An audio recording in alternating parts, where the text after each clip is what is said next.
স্বামী স্ত্রীর মধ্যে কথা কাটাকাটি বা ঝগড়া হলে মাত্র 2টি কাজ করুন, ওই ঝগড়াটা ভালোবাসার পূর্ণ হয়ে যাবে। আপনারা এখন বলতে পারেন, আপু আপনার কি ভাইয়ের সাথে ঝগড়া হয় না?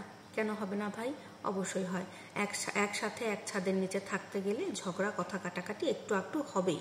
তাই বলে আপনি যে আপনার স্ত্রীকে ছেড়ে চলে যাবেন বা আমি আমার বরকে ছেড়ে চলে যাব, এমনটা তো কোনো কথা নাই, এমনটা তো হতে পারে না, তাই না? এটা কখনো করা যাবে না। ইসলামের মধ্যে সবচাইতে নিম্নতম জায়েজ কাজ হচ্ছে এই তালাক। ইসলামে তালাকটা জায়েজ করা হয়েছে এই কারণে, যখন একেবারেই স্বামী আর স্ত্রীর মধ্যে বনিবনা সম্ভব হয় না, হাজার ধৈর্য ধরার পরেও, হাজার চেষ্টা করার পরেও যখন দুজনের মধ্যে মেলে না, ওই মুহূর্তে বিচ্ছেদটা ভালোর দিকে যায়। কিন্তু কথায় কথায় স্বামী হয়ে স্ত্রীকে তালাকের কথা বলা যাবে না, কথায় কথায় স্ত্রী স্বামীকে তালাকের কথা বলতে পারবে না। স্বামী স্ত্রীর মধ্যে ঝগড়া হবে, আবার এই ঝগড়াটা ভালোবাসায় পূর্ণ হয়ে যাবে। আর এটার জন্য 2টা ট্রিটমেন্ট আপনাকে করতে হবে। তার মধ্যে নাম্বার 1 হলো, স্বামী যখন রেগে যাবে, রাগ করবে, তখন আপনি স্ত্রী হিসেবে একেবারে চুপ থাকবেন। কি পারবেন তো? আরে বাবা, পারতে হবে। স্বামী যখন রাগ করবে, স্ত্রী তখন চুপ থাকবে। ঠিক একইভাবে স্ত্রী যখন রাগ করবে, স্বামী তখন চুপ থাকবে। তখন দেখবেন কি অটোমেটিক না মেশিনটা বন্ধ হয়ে যাবে। কত সময় রাগ করে থাকবে? আর সম্ভব না বেশি সময় রেগে থাকা। আপুরা, যখন আপনার স্বামী ঘরে ফিরবে কাজ করে, দয়া করে একটু কাছে গিয়ে তার হাতের ব্যাগটা একটু ধরুন। তার হাতে কোনো ব্যাগ থাকলে সেটা আপনি তার হাতে নিয়ে নিন। দরকার পড়লে তার গায়ের জামাটা আপনি খুলতে সাহায্য করুন। দেখবেন আপনার স্বামী অনেক খুশি হবে। কাজ শেষ করে হাজবেন্ড বাসায় আসার সাথে সাথে কখনো কোনো কমপ্লেন আপনি করতে যাবেন না।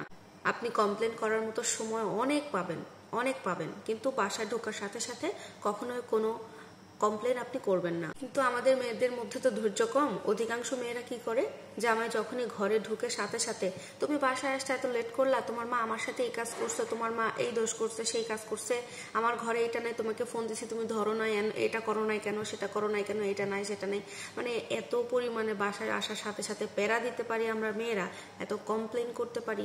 এটার কারণে হাজবেন্ডের মন অটোমেটিকই বিষিয়ে যায়। এখন দুইজন যখন একটু ফ্রি থাকবেন বা ঠান্ডা হয়ে যাবেন, ওই মুহূর্তে গিয়ে একে অপরের ভুলটা শেয়ার করেন। তুমি এই কাজ করেছিলা কেন বলো তো? কাছাকাছি বসে সুন্দরভাবে একে অপরের ভুলটা দুজনকে বুঝিয়ে দেওয়ার চেষ্টা করুন।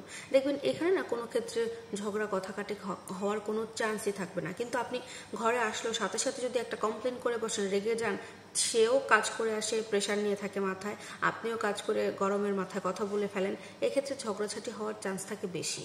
এতে করে দেখবেন আপনাদের দাম্পত্য জীবনে ভালোবাসা পূর্ণ হয়ে যাবে। দ্বিতীয় পয়েন্ট হচ্ছে, আপনাদের স্বামী স্ত্রীর যে 4 দেয়ালের মধ্যকার ঝগড়া হয়, এই ঝগড়ার কোনো কথা থার্ড পারসন, ঘরের বাইরের কোনো মানুষের সাথে শেয়ার করতে যাবেন না। Don't share with anyone. আপনি যদি কারোর সাথে আপনার ঝগড়ার কোনো কথা শেয়ার করেন, আপনার স্বামী স্ত্রীর ভেতরকার কোনো কথা, তাহলে আপনি ভবিষ্যতে অনেক বড় একটা বিপদে পড়তে পারেন। কারণ আপনাদের স্বামী স্ত্রীর ভেতরের কথা যদি কেউ জেনে যায়, তাহলে সেই মানুষটা আপনাদের উপকার করার থেকে অপকার করবে বেশি। আর এটা আপনাদের জন্য খুবই খারাপ একটা দিক, সংসারে অশান্তি লাগার জন্য।